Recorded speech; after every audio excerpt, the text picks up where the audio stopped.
Hello everyone.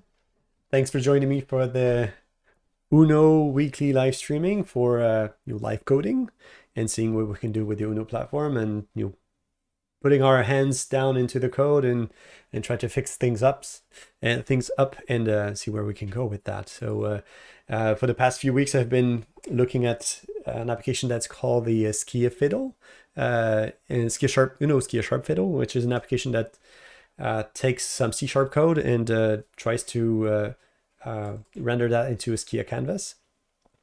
And last week I was around doing a few things around getting the files for the compiler to get to run. So if I run the application like I did last week, this is the application, and that application had on the side, so the program, the C# code that we can run here with the paint method that has a Skia surface, the width and height, and then the only thing that this one does is just paint the area in blue. And last week, the change that we were making was about avoiding to download a very large payload up front, which is getting all the files for the compiler to work, and get that to be downloaded when we're compiling. So the application starts quickly, and then we get that running. We download the files, all the assemblies, load them up in the compiler, and then get it to run. But what happens is that it doesn't work properly. So the files are downloaded, and we can actually see that again. I'm probably going to refresh the application so that we can see what that means. So all the files are downloaded to the storage location locally, but for some reason it doesn't work properly. So we're going to clear all that. So I'm going to delete that database because that's the one that all those databases, because it's the one that stores the files that have been downloaded. I'm going to refresh the application, and we're going to see where the problem lies. So we can see here that, so that's all the files that are needed to make the application run. And then if we compile, then we see that there are files that are supposedly downloaded. But the problem is that we can see that, so that's the asset list. So that is the assets that are known to the application. And we can see that there are quite a few of those. We can see the files that we actually need to download, but that list, it looks like that list is empty. So it doesn't, let me see. So that list looks like it's empty. Does it? So 150, 1526. So for some reason, there's no data there. Could be because it's cached. So let's try to disable that again. So there's two levels of cache. There's a cache for the browser, and there's a local cache for that database that we can see here. And we're going to delete that database again. So, and I'm removing the cache for the network as well, so we don't have the browser doing all sorts of things that it shouldn't be doing. Caching, so we can debug. And let's start again. Okay. So that's the asset list. So that's a file that's generated automatically by the Uno Bootstrapper when you place a file as a content in the build. So in here, when I do this item group content, when I do item group content, those files get into the Uno assets.txt, and that file is internal to the Bootstrapper and Uno, but it allows the API that downloads that allows to download files. So that one is found in the compiler here. It allows that API, so storage file.get file from application URI async. So that one determines that it can download something from the server, and that it's anything that you put here is something that can be downloaded. So now we get the file list, and it's still empty. So that's pretty odd. I'm pretty sure it should be having something, but so the file is loaded properly, but the preview doesn't show anything. Probably it's doing something else. So the thing is that, it's probably the browser that's doing some funky things. It's supposed to be showing the content, but it's not. Okay, but the thing is that it has some content, so that's good. The rest is interesting because the content length is 754, and it's HTML. So that's not good. It's not supposed to be. It's not supposed to be HTML. So that would mean that the server that's providing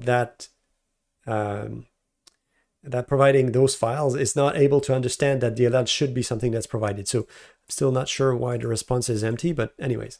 So that means that the server is probably filtering out the content of the files to something else.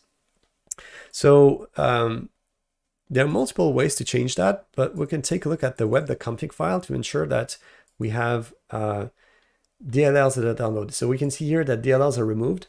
So we can change that and add again .dll and see if that changes something. We can probably change that directly in the file. That we're serving from the bin folder so that we don't have to rebuild. So that's one of the tricks. You can change the files directly in the output folder here so that we don't have to rebuild everything. If you're making files that making changes directly into you're not changing any C# code or anything in XAML, you can change the file directly in there so that the served file just get updated right away. So I'm not sure if the cache is going to kick in again. It may be. So if that happens again, we're probably going to need to clear everything up. And this time, so it downloaded something, but it failed for another reason. No, so it was cached. So those files were cached in the application. So we're going to clean that up again.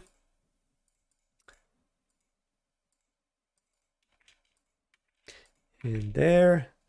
And we're going to refresh again here. So we download the application, then compile again and see if the files are downloaded properly. It doesn't look like it because they're too small again. So it may not be because of this. So we can try another way.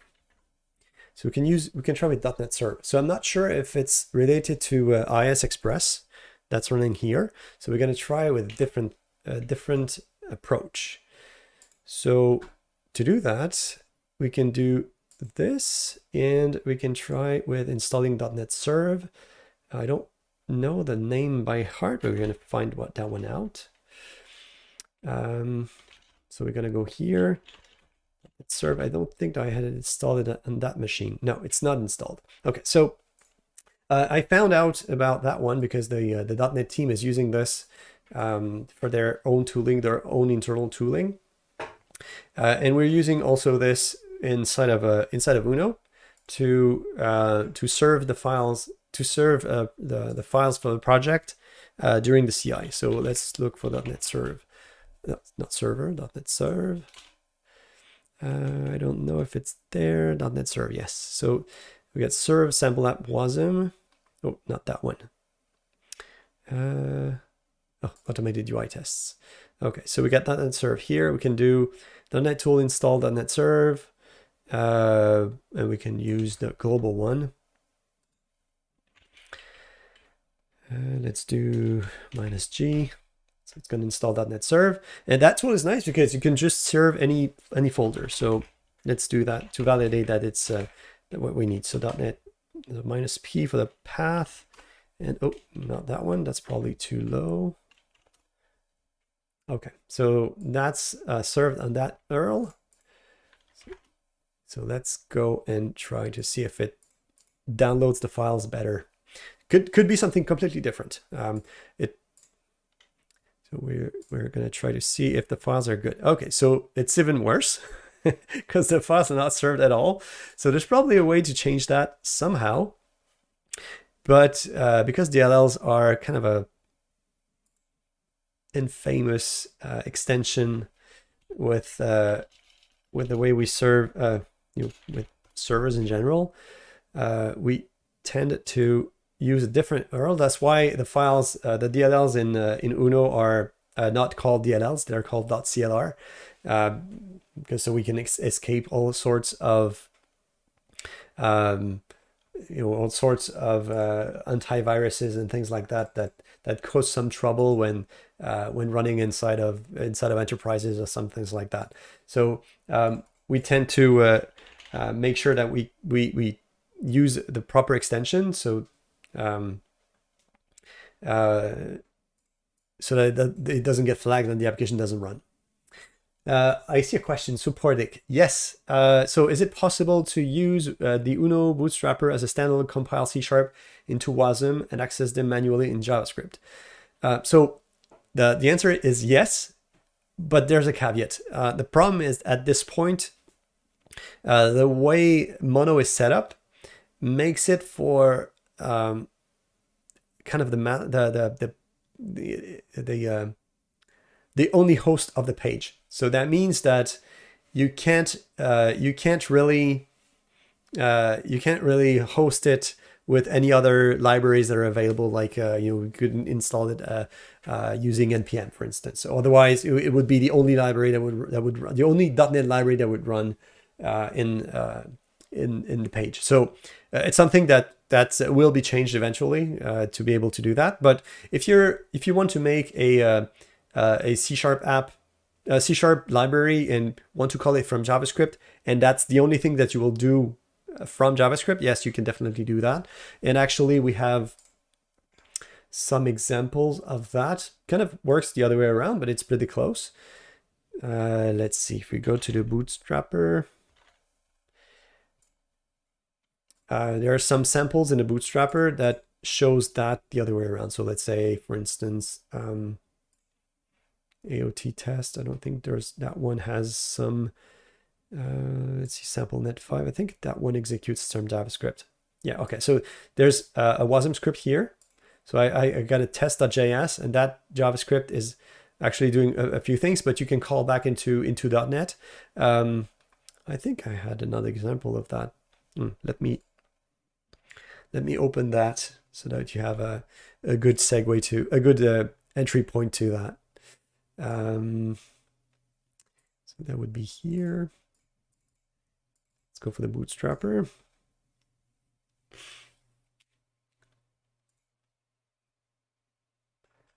Okay. So in the Bootstrappers, there are a few samples. I think I did. Forgot to. So this is a new setup. So I forgot to install a few workloads. I'll probably do that afterwards. So that would be in one of those samples, probably that one. Testing a few things in that one. So no, not this one. I thought we tested that maybe in static linking. I don't recall. So there's side modules, test.js, add function. So that's an emulate add function. So that's kind of the other way around. That's probably something else. But yeah, there's a way to call back. And that's all that Uno does to call back from JavaScript to C#. I thought I had a simple example, but I don't have it here. No, I don't have one at hand right away. But we can take a look at the Uno source. It will explain you that. So let's say if we go to Uno and we search for let's say storage files, I think. So there's the Uno project here. We go to uno.ui, and there's a JavaScript, so a TypeScript folder.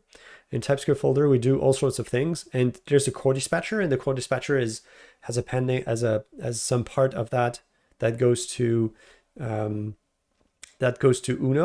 back to Uno from JavaScript. And what we're doing here, and we're calling an initialize method here. And what we do is we call something that's called Monobindstag Method. And that method is something that you get from your C# DLLs, and then you can call that from JavaScript. So yeah, that method is actually taking no parameter, but if we go, if we take a back look up, where it's actually here used here, This is a JavaScript method that is wrapping a call to the dispatcher callback method that's in C# in Uno.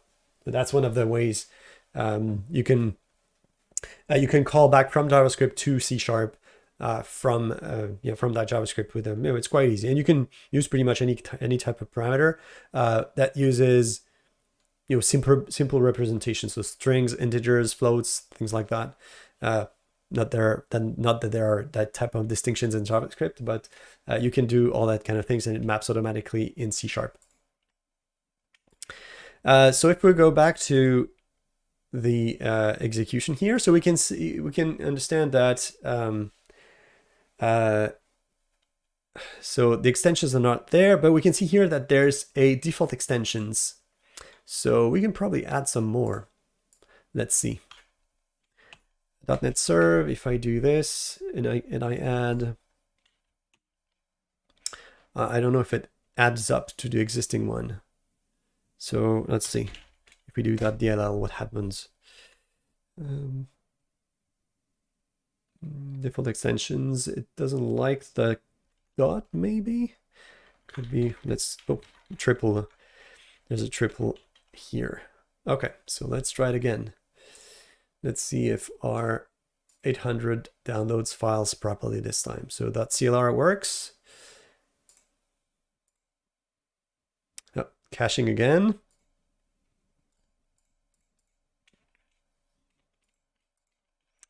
Let's refresh and see if we got something better this time. 404 again. Okay, so if it's not there, probably the extension. So I did add .dll, but it says that the file does not exist. Let's go find out if the files are actually there. It may not be. Maybe there was something there that didn't work properly. Could be. So no, not that one. Copy path. Yeah. So .NET SDK, the files are there. Oh, they're called .clr. Okay, so that's an interesting one. So that's something that the Bootstrapper is doing, and it's renaming everything that ends by .dll to .clr. So that's the trick. So that's why the files are not downloaded properly. Okay, so let's change that. We're not going to change the Bootstrapper for now, but we're going to be changing the way the files are loaded for now in the compiler. So we're going to change the way the files are stored in there. So we're adding them as content. Let's see if we can change that to be, I don't know if we can change the names to be .clr instead.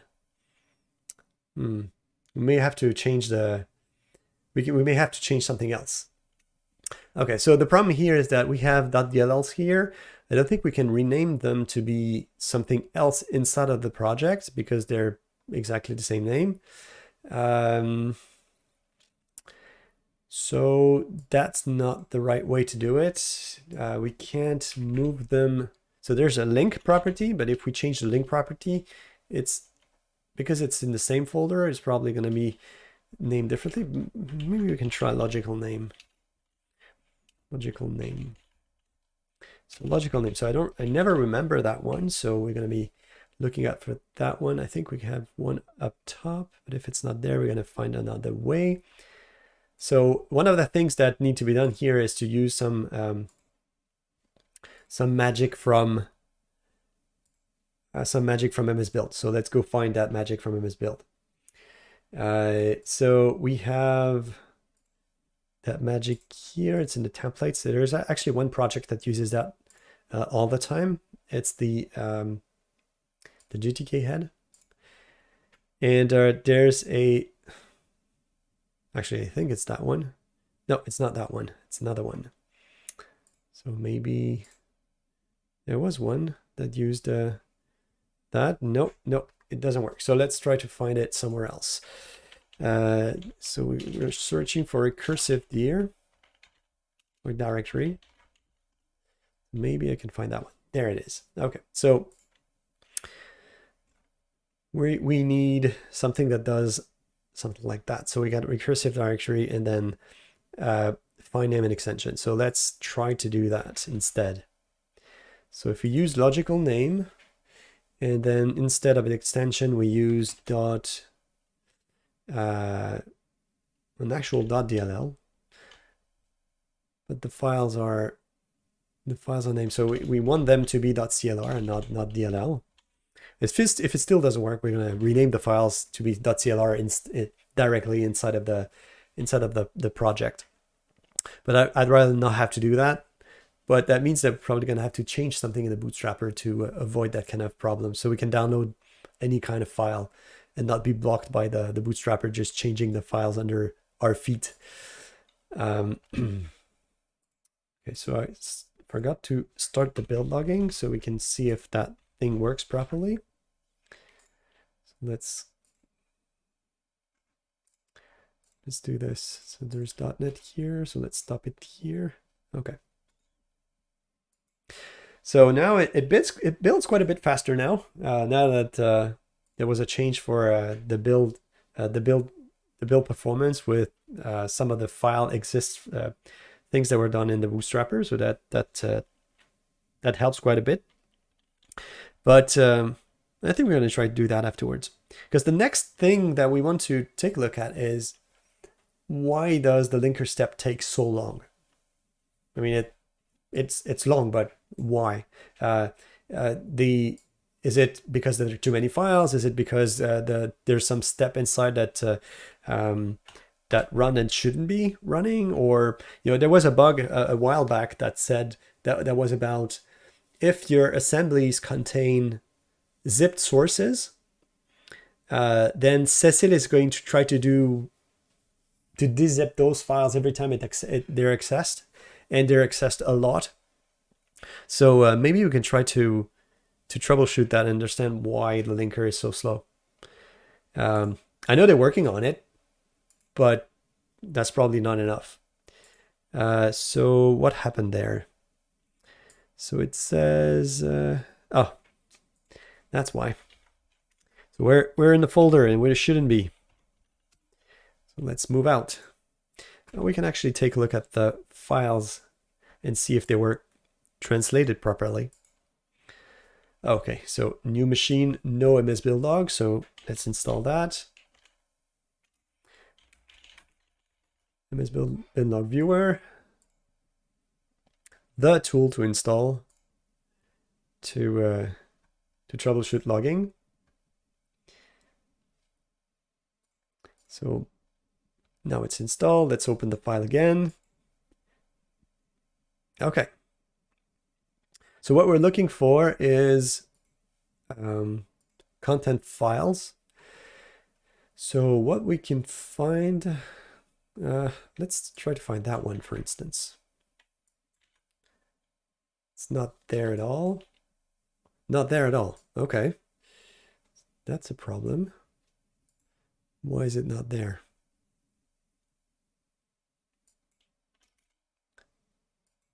Okay, so maybe it fails too early.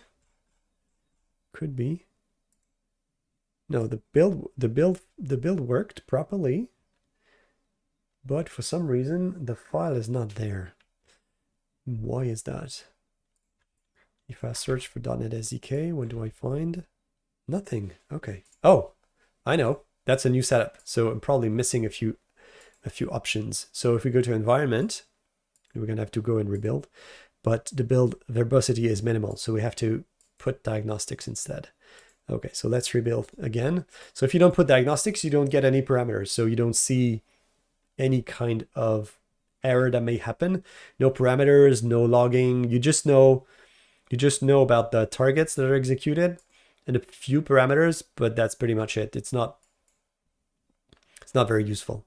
You see here, you get the error. You get that target was executed, that target was executed, but no parameters, no error messages or any of any kind. So yeah, that's not useful that much.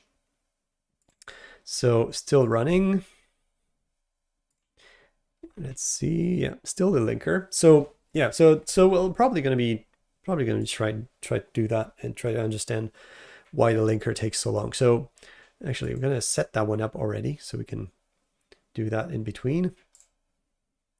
So we're going to just take a default app. Actually, I do have a default app. It's going to be easier there. It's called app 2. And we're going to try to profile the linker and see why it's taking that long to link. Maybe it's something that we're going to find and it's going to be an easy one, but maybe not. So what we're going to do is just build the application with the link, with the logging enabled, so we can take the command line, and then we're going to go and download the linker sources, and we're going to adjust to see where to troubleshoot that. Okay, so it built, but does it do anything? No, it doesn't do anything. It's still downloading nothing because the files are not there. It returns a 200, but that's not the one we want. Okay, so now let's go take a look at the build logging and see if the files are there. Files list.txt. Okay, I do have my file. So it's global files, but not very useful. So let's go take a look at some other files. Got .NET-SDK. So that's a check for duplicates, but it looks like, yeah, so the logical name is the right one, but I'm not sure if we're using that logical name to do anything with it. It's probably not the case. It's probably the wrong path either, because there's no recursive directory there, so we don't know where that one goes. So not very useful. Was it copied? Maybe. There's a step in the Bootstrapper that does that. So we take a look here, and there's quite a bit of logging there that says what the Bootstrapper is doing. So here, for instance, we see it detects content files, lots of content files, and the files are copied from DLL to DLL. So the file name is used explicitly as is, so it doesn't change anything. So it needs to be renamed and changed properly. So there's another thing that we could do. I don't know if we can link that file inside. Okay, so for now, what we're going to do is just rename the files inside and use those files instead. I don't know if visuals, if that was changed. If I change the extension here, I don't recall if it does what I want it to do. No, it does not. There was a way to change the file names directly without impacting everything. I don't recall how that one was. There's something, I don't know if it's an enter or something. No, it doesn't work at all. It doesn't work at all. There was an extension that was existing for that, but let's take a look. So if we change that, so the link maybe could be something that we could make work. So let's see if we call it dash source instead. And we try to use what Visual Studio is doing with links. So let's call it source. And instead of doing this, we are doing this like this. So it's link. So it's the other way around. So it's link to source that way. No, not that one. That one's the right one, is it? Maybe. And we're going to do recursive linking like that. I don't know if it's going to help. Maybe. So we move the file, and then I'm going to call it instead .NET SDK like that. And see if the files are taken up properly. Okay.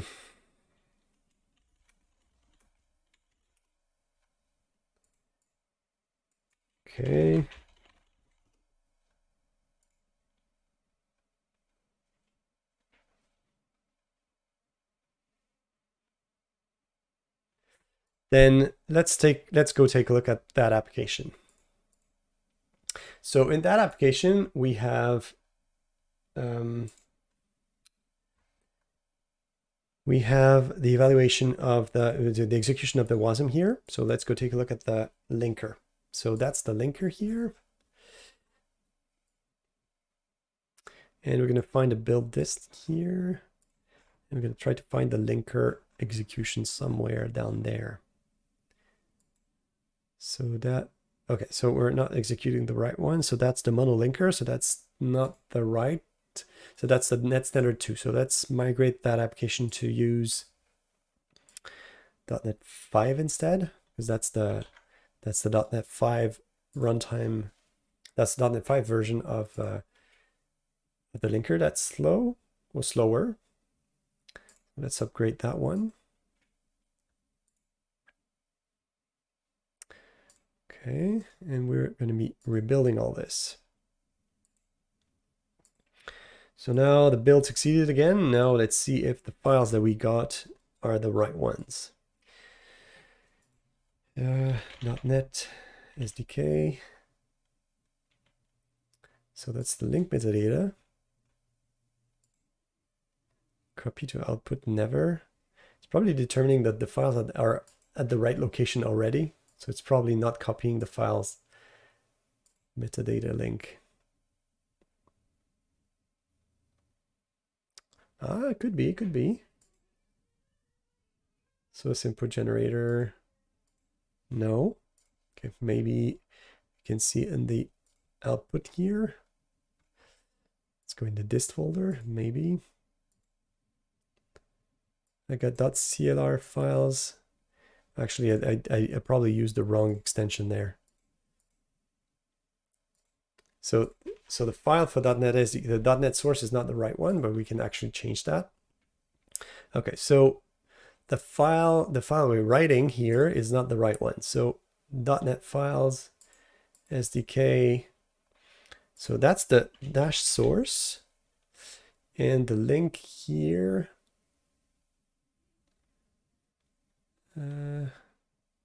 So we want CLR files.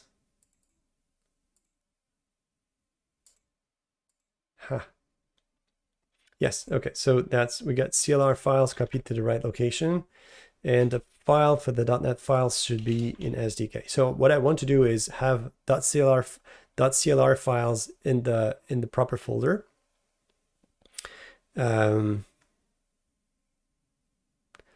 And rename that so that the list is containing the right file. So it should have, so that what the Bootstrapper is determining is that the files that are in there that are marked as content should be .clr. So that's the actual files. So that the files list is the right one. So when Uno loads up the files, and then when we try to read them, we're gonna have the right set of files with the right extension. It's not pretty nice. We're going to probably adjust the Bootstrapper to change all that, but it's not on point to do that at this point. Okay, so we have an updated version. We have a .NET 5 version of this, and then we go to open the file, the build file here to get. We want to get the command line that launches the linker. So that will be that one. That's the packager. So that's not the one we want. There's another one after. There it is. Okay, so there's the iLinker here with all the sets of parameters. So what we're going to do now is go get the source for the linker. so we can determine what's wrong with it. So this is in, I don't know if it's there, monolinker, there it is. So there are multiple versions of that one, but that one looks like 11 hours ago. So that's pretty good. Okay. So we're going to clone this and we're going to try to run the profiler on it to see where that time is spent. Clone the repository. And we want to go to this.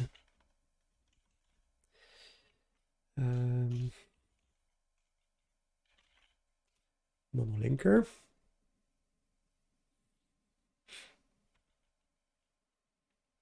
So there, that solution is actually quite complex, but there are two ways to use it. So you got mono.cecil. Oh, they actually removed the original linker support. Okay, so you only get the newer, fancier version that's 4.net5. Okay, so that's pretty nice.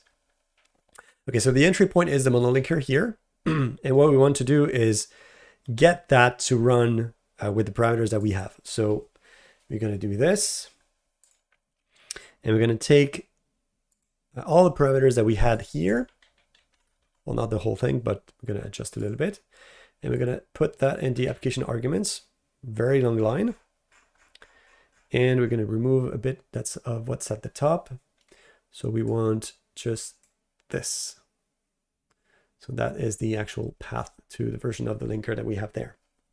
Okay, so let's try to see if when we run that, does it actually do something? So it fails because unloaded as part of the solution. Okay, so linker ref unable to find information for linker external session. Okay, that's probably because I cloned the solution without the dependencies. That's probably why.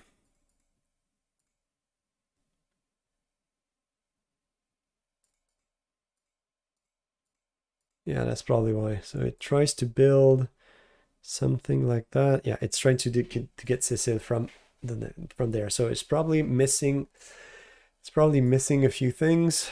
Is it still there? Yes, it is. Okay, no, it's there. It's cloned properly. So we may have to build it properly from the command line. It said maybe because the project is unloaded and part of the current solution. Run a restore from the command line, or the project file may be invalid or missing targets required for restore. Okay, we're gonna build it once from the command line, so that we don't have to guess again. So we build it once, and then afterwards from Visual Studio it's gonna work. That's what I did the last time.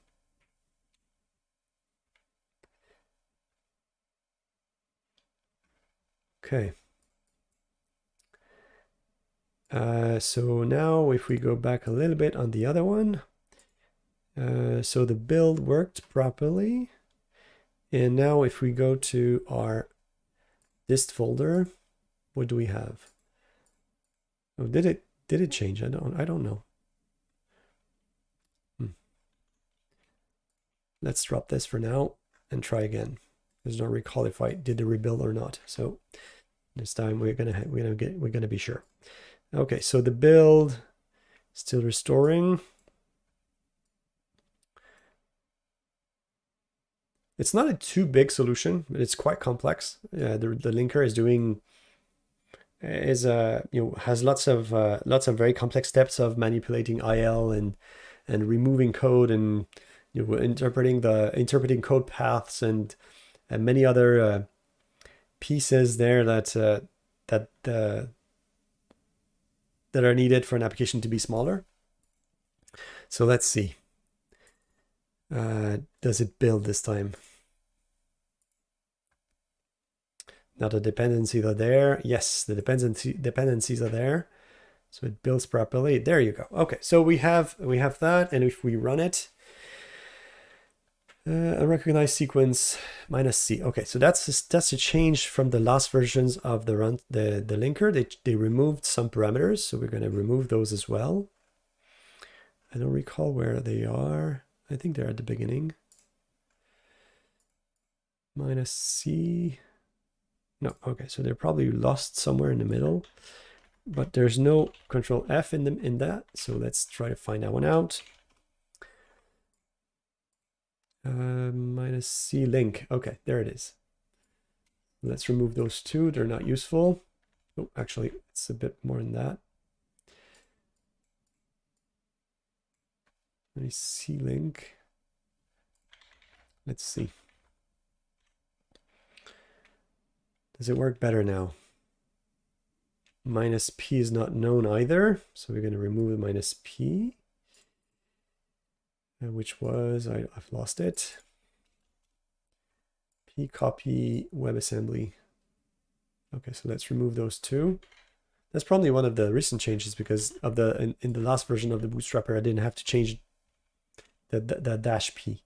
Okay, so that works. Okay, so it's processing, so that's good. So the run for this is about a minute or so. And the idea is to understand why it's that long. So we know it runs, so that's good. Let's do it in release, at least, to be fair. Okay, in release it runs. Okay, so let's do this by performance profiler. So we go to the performance profiler and we're going to go for CPU usage. And let's make it run and see. Let's see how far we can get with that. Okay, so our build ended up properly. If we take a look into this folder, what do we have still? Package, we still have the .NET source. So that path is not right, but we have files in .NET SDK CLR, so that's good. So that's the right folder. Now, what we do need to do is to change the path in here. So the thing is that the files list is still containing .dll files, but that's not the right one. So we could do a replace. That could work. We can actually do that. It's probably easier. So the file here, so that's the file, the SDK files. We're just going to do a replace. SDK files dot replace. So that one is something that has been opened in Visual Studio recently. It looks like it's somewhere, I don't know why, but they're referencing that issue to node problems. I don't know exactly why, but probably has to do with language servers or something like that that is backed by Node. So we're going to replace the .dll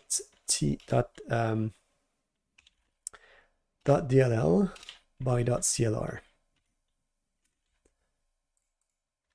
Is it a string? No, it's a set of content. So we can't do that. So we're going to replace that at the end for each file. So it's not there. I thought it's a read lines async, so it's not just for that one. So we're going to replace it here. So we get the right file. So let's do it again. We can actually make sure that we're actually reading the right file. So there's another file that's called the Uno assets. And does it contain .clr files? Yes, it does. Okay, so that means that the API here, the get files from application async, is going to be able to get the files from the server because they're known and the path is the right one. Okay, so let's build that again and see if that works. Okay, so why is it slow? So we need to do show external code, otherwise we may not have the right filters. And we can see first that it's a single thread process with some parts that are multi-threaded, but not too many. But most of the run is single threaded.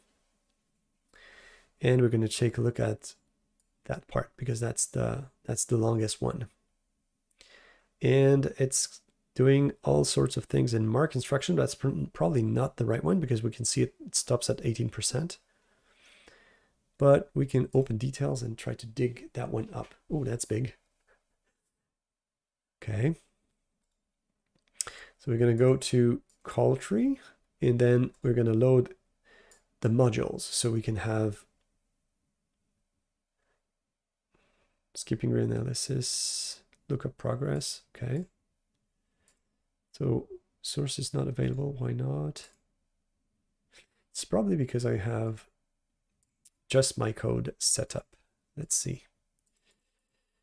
Just my code is a feature that's probably not, yeah, just my code. So that's a feature that's pretty nice for, you know, when you don't want to debug the system, but in our case, we do want to debug the system or a code that may not be ours. So we need to uncheck that.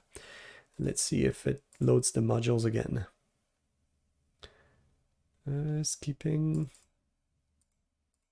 No, let's do it again. Maybe. Okay.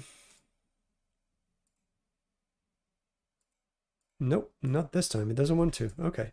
Well, that's okay. We're going to try to find. Maybe it's because it's in release. Yeah, there's no PDBs maybe. So we'll do it again in debug.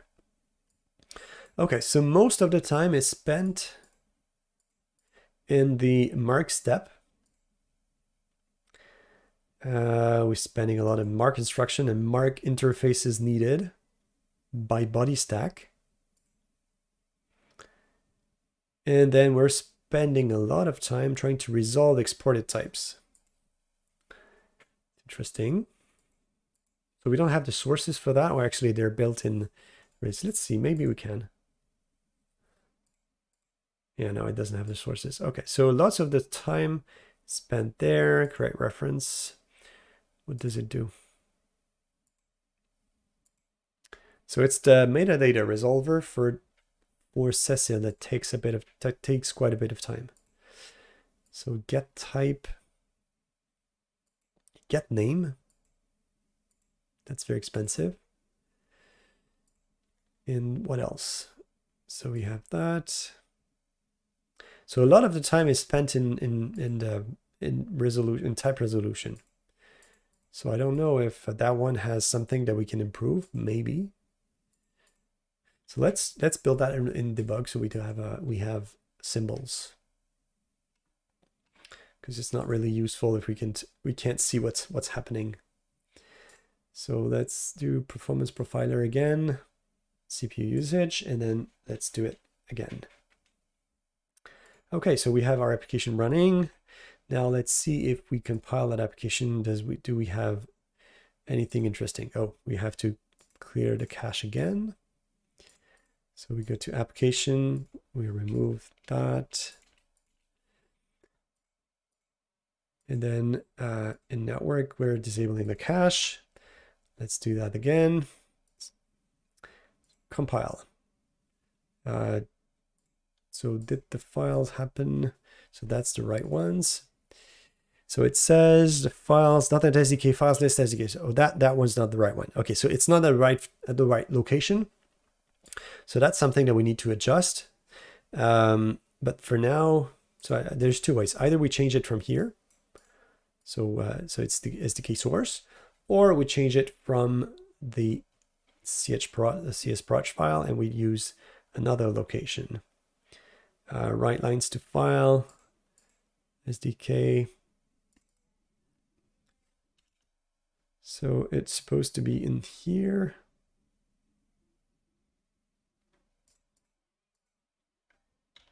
Okay. So it's written at that location and then it was included somewhere else for some reason. Okay, so let's do it again. Okay, so let's see. The linker is still running. Oh, it's done. Okay. Oh, it was a lot faster, was it? Does it make sense? Oh, maybe it failed for some reason. Okay, let's try it again. Yeah, it failed. Okay.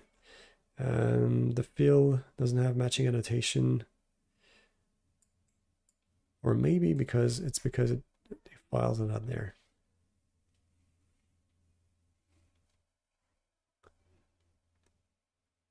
Processing.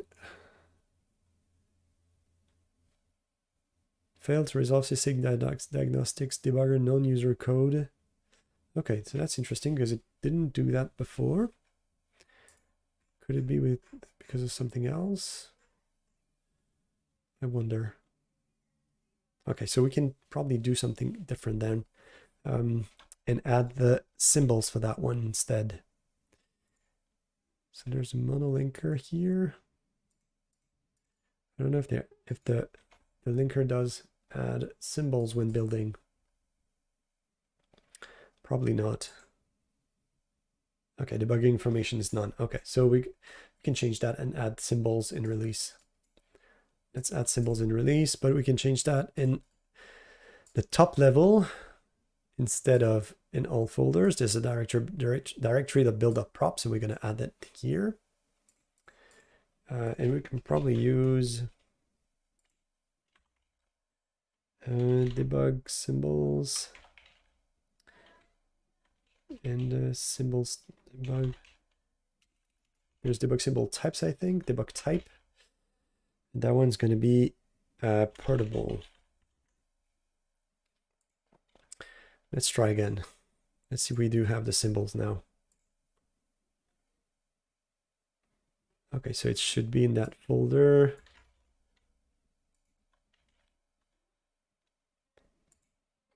We get PDBs. Okay.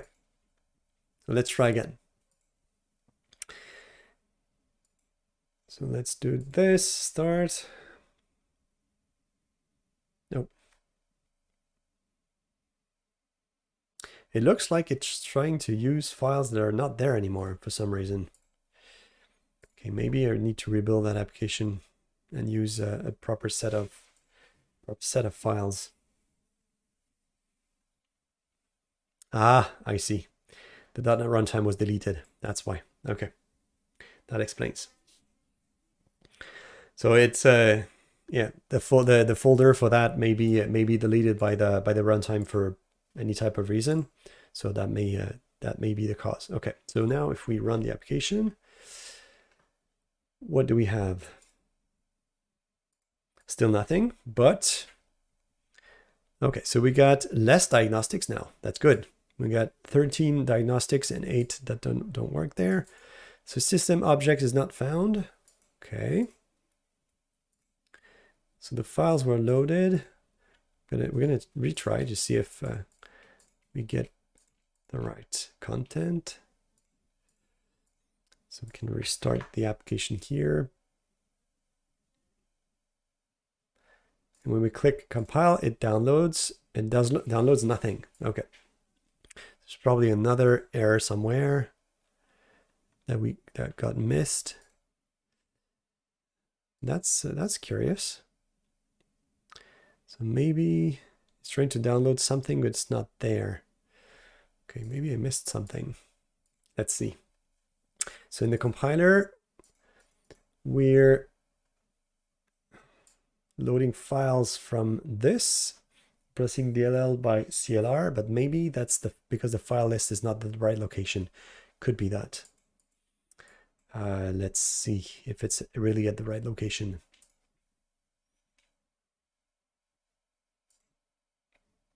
Okay, looks like I closed my Solution Explorer for some reason. Okay, so the files here, .NET SDK, files list is here, but it's empty. Okay, so that's not good. The files list is empty, so that's not the right one. I probably changed. I probably changed my list here the wrong way. So that's the content files, and we're including files in .NET SDK -source. No, I changed that the wrong way. So -source, and we're writing it here. Okay, so that's probably going to be better. Okay, so if I take a look at the file again, okay, but it doesn't have .clr files there, so that doesn't help that much, but that's fine. So that's why we're replacing the .dll by .clr, because that file contains DLLs, but the other file contains .clr. Okay, so that's good. So now the linker ran. Did it run? Okay, so it didn't run enough this time, so I need to go to the app again to get the new build.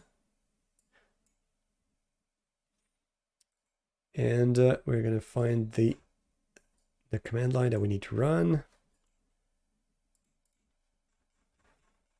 because it's not the same one as before.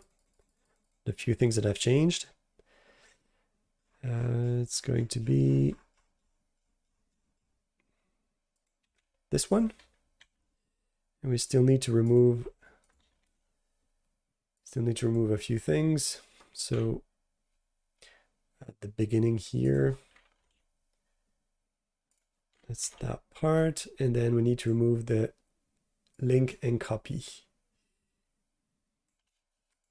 Okay, let's try again here. So linker, we're going to go here, replace the whole content, and let's see if it works. Okay, this time it does. And we're going to do a profile again and see if we get the symbols properly this time. So the build happened. And this time, do we get something? Still no, but okay, so the path is still not right. So that's another change to make. We're gonna adjust that. It's gonna be probably easier to do some exclusions for the paths and not replace everything at once. So we need to change that path as well. So .NET SDK source, we're gonna change that one. That's a bit too many replace for the inline one. So let's do this instead.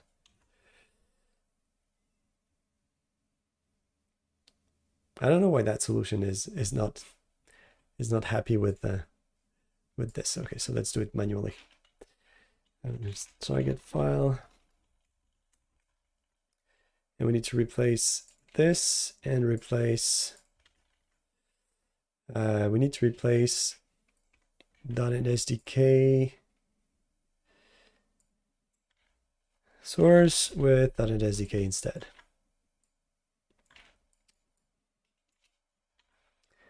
Okay, let's do this again. Oh, and use the right name at the end as well. Okay, so the linker worked this time again. So let's open details again and see if we can have some more symbols so we can browse the source. So if we load module symbols, can we go to the source this time? Yes, we can go to the source. Okay, so we got the symbols loaded up. So that means we can go and look into the linker and see where time is actually spent doing things. Okay, so we got a mark instruction as well that takes a bit of time. So there's the body scanner to requires reflection, body scanner for call site, requires flow analysis, and the resolution here. Okay, I don't think we have symbols for that one. No, we don't. Okay, we have for the linker. So it's using resolve somewhere in between. Okay, so that's the resolve here for the call method. But I don't know if, so that's a method reference and it's doing this. And the other one, so that one is doing what? Another resolve. Okay, so that's a lot of time spent resolving types. Yeah, that's about 5% resolving the type. And I don't know if that one is actually doing something that it should be doing. So does the resolution have something like a type caching or something like that? I know there's a way to make sure that the type resolution works properly, but it could be that the resolve here is not doing the right thing. Okay, so that's about 5% here, and there was a lot of percent as well in a similar path. So another resolve here,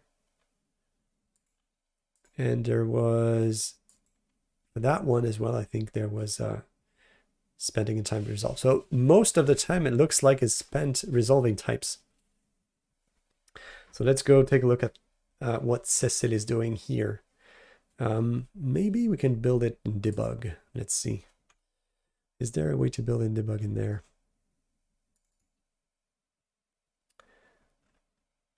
Okay, so we're getting to build.cmd here. Restore build. So there's nothing specific. I don't know if it's using... Can probably pass in... Let's see. If we do this, what happens?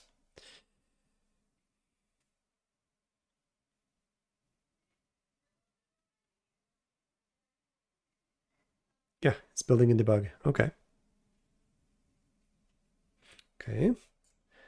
And if we try to rerun the profiler,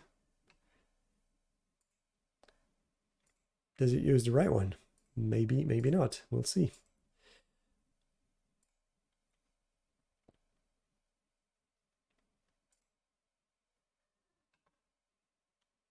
Oh, that's right.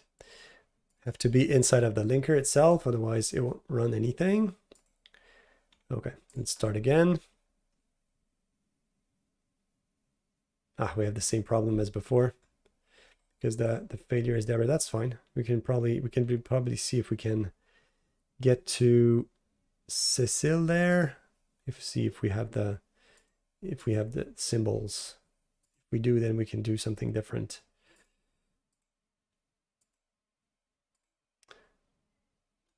Load symbols for that one. No, we don't. Okay, so it's probably something else to do, but we can go take a look at the diagnostics there. It was another one. I didn't save it, so I don't recall that. But let's look at that one to get the file name. But let's look before at what our thing did here. So it's still not working, but what's there? P does not contain any metadata, so it's expected because the file was not the right one. So let's delete that again. That's a lot of deleting. Okay, let's do this. Compile. So the files are loaded this time. They have appropriate sizes. That's good. But it's still not working. So why? So this time we got something here. It looks like we're not getting the right data there. So it could be that the file that's loaded is either not the right one or not formatted properly or something else. Let's see.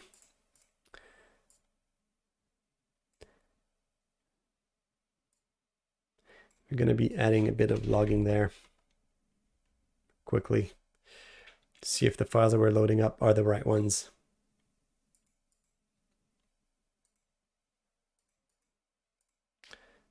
Nope. Okay. Loading assembly and target file. I'm going to see if that's the right thing. When all tasks, references.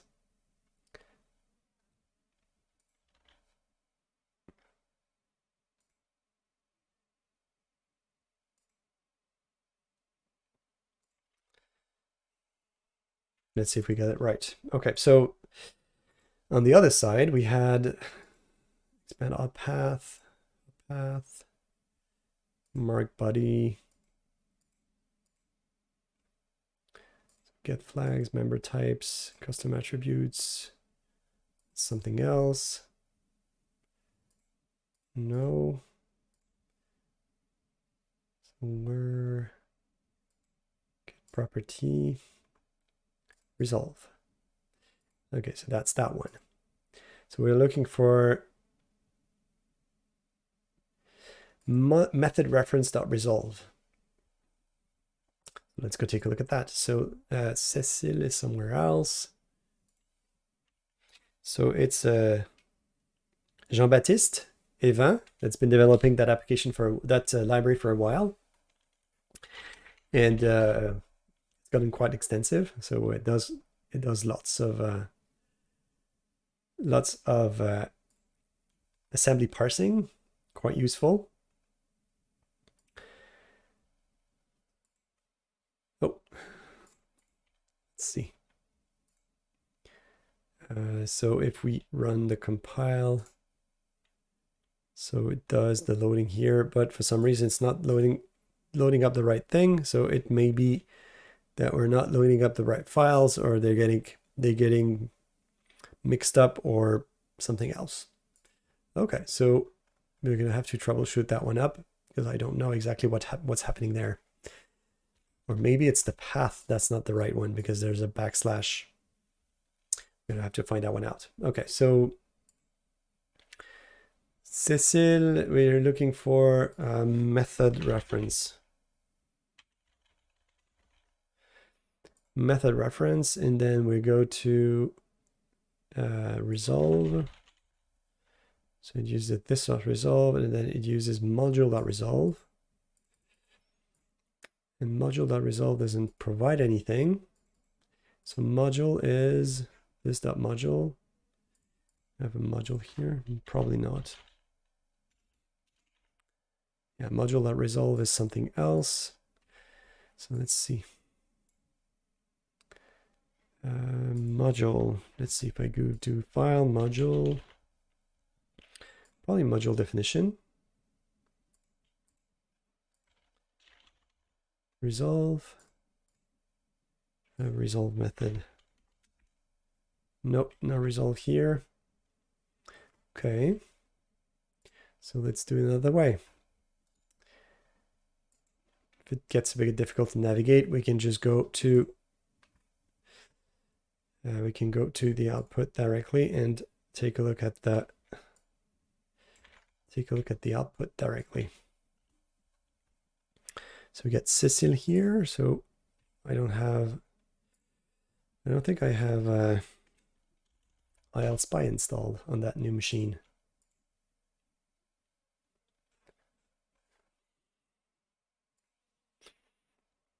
Preview 3, nice. Oh, let's go for the preview 3. The V6 zone, the V6 for now. Just going to download that for now.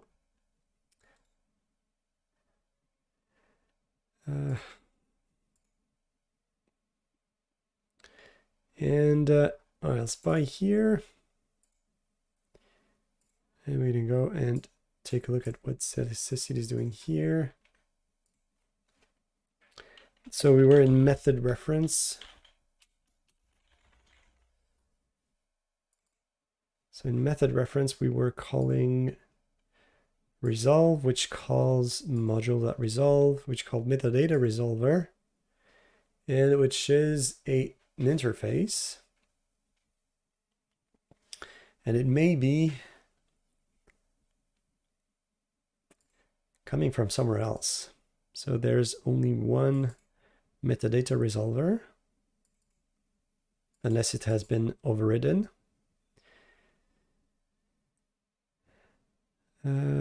So it's implemented by the Metadata Resolver for method definition, and it does declaring type resolve.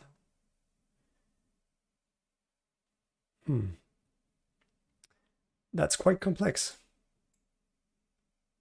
I wonder if some caching would help. I'm maybe assuming that that type resolution is done quite often, and it doesn't seem that there's any type of caching up front. There's a resolve is called explicitly, and then there's no type of caching done anywhere. That would probably help. Okay, so that's one thing to look out for. Probably report that as a performance issue, and point out to the fact that resolve is taking a lot of time in Roslyn, so that we can have a better experience when building the application. So let's see. One last thing for the last 5 minutes. Let's see if everything's working properly. So if let's see. Let's say I'm trying to determine if the loaded assembly has a proper size, for instance. I'm doing this because the debugger is a bit finicky with tasks here. So just going to be doing this like that. So it's trim copy length. Let's see, you get something different there. I know that the .NET team has been working pretty hard on the debugger, so I'm expecting something to improve significantly in the following month. We'll see if that that gets better, so we can actually put breakpoints in those locations where it improves, and we can actually debug a lot better.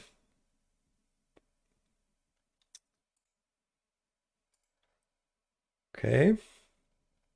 So that should be it. So it may be, so there may be multiple reasons. I mean, could be the open read that fails, could be the stream copying that fails, could be the create stream from stream that fails because it doesn't have the right thing, or maybe we have, we've implemented all those things in Uno. So open read async and as stream and copy to is actually something that comes from the BCL, but as stream is something that we're providing as part of Uno. So maybe that is not working properly. So that's what we're going to try to find out and to see if that works properly. Actually, we're going to still try because I'm using a recent version of the debugger. So maybe, so the files are the right ones. They have the right sizes. So that's interesting. They have the right sizes, but for some reason, still missing something. Okay, so do we have all the files there? We're supposed to be having a file that's called private corlib. So that one contains objects. So that's the right one. Okay, so that could be that we're missing files to be loaded or something like that. So maybe it's about initialization that happens in an incorrect way. So let's take a look at that. So we're calling initialize from here. We're awaiting the initialization. And we have the compilation that's happening properly. But are we having are we having the right references? Because we're setting the references for the tasks here. So we're returning metadata references. They're seemingly loaded up. Seemingly. So maybe they're not and we don't know about it. But when all work properly. But let's see. Maybe it wasn't loaded up properly. So references, they're loaded up here. The create compilation from library. So it's loaded up properly after the initialize, so that should be good. So that's not that. Okay, so let's do something like that. Let's call it MR. Return MR. And we're gonna do another logging there and see if we got the right thing. So if we do MR and we just output this, what do we get? And in the meantime, we could actually. So if you want to set up debugging in the launch settings here, there's something to add, and that's detailed in the Bootstrapper source. So if you go here and go to a little bit below, there's a set of inspect URI to add here. So use the debugger in Visual Studio 2019, and you can add that here for both. And the debugger will be enabled in Visual Studio when you press F5. So so I don't know if the latest version of the debugger is going to be helping there. So we'll probably figure that one out pretty soon.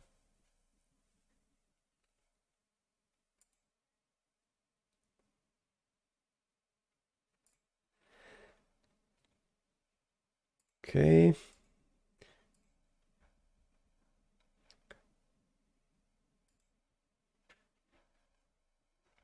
So we're going to have to understand if there's an assembly resolver somewhere that we can work on. So it got metadata references, it got everything, but for some reason it's not loading up.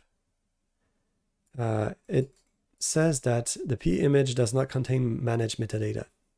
Okay, so it's a 168. So that means that the content that we're giving it is not the right one.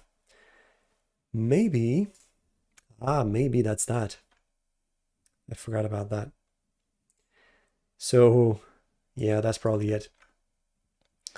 We're copying to that stream, but that stream is probably at the end already. So when we're giving it to the stream here, it's probably already at the end. So we have to reset it to 0. So let's see. So now we have the debugger enabled. We can actually see if that works. So we're copying the stream from the file, the storage file that we got, and the copy copies to the end. So it sets it at the position to the end, and the create stream is reading from the position, the current position of the stream. It's probably missing the end of the file. It's going to the end of the file from the end of the file, so there's nothing to read. So it's technically an invalid assembly. Let's see if there you can find a assembly. If there's something that's called resolver there. Oh, there's an assembly resolver already. So maybe it's overwritten somewhere.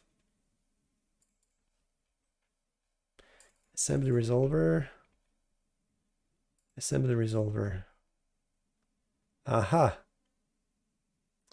So the monolinker has its own assembly resolver. But does it cache? So there's an assembly cache here. That's interesting.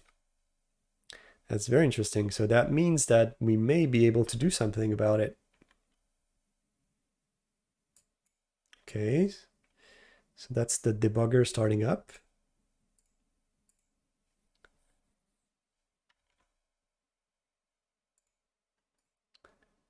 Let's see if it actually does start the app. For now it looks like it didn't do anything.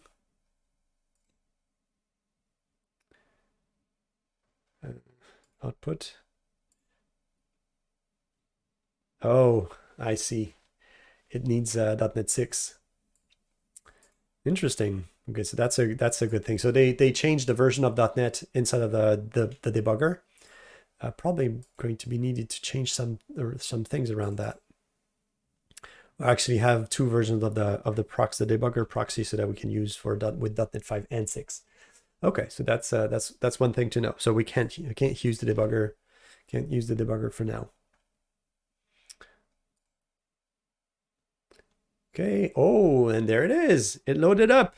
Okay. So it loaded up because the pointer was not at the right location. So that now we have it. And if we do red, it's red. Awesome. Okay. So now what happens is that, so during the stream, what we did, looking around, was about determining that the files that we're loading up from lazily, so that the files, the application loads up pretty quickly, and then that we have hello world. Hey Tony. So now that we have that running, so we have the files loaded up lazily when we click on the compile button, so that it doesn't impact the experience of the application we're loading up. So we're probably loading up something like 16 to 20 megabytes of assemblies that are needed to compile C#, but we should be good. Okay, so that's it for today. That was a good stream, I think. We got to do something working, so we got all that working. So one thing that we know now is that the DLLs are replaced by the Bootstrapper to be .clr, and that's causing some trouble. So we're probably gonna have to change that so that you can get your files in the right places and not being renamed. So I hope you enjoyed it. If if you want to get notified when I come online next week, just give me a follow, and let's see if we can raid someone that is doing something interesting in the development space. Otherwise, that will be it for today. So no channel was streaming today. So have a good week, and see you next week. Bye bye.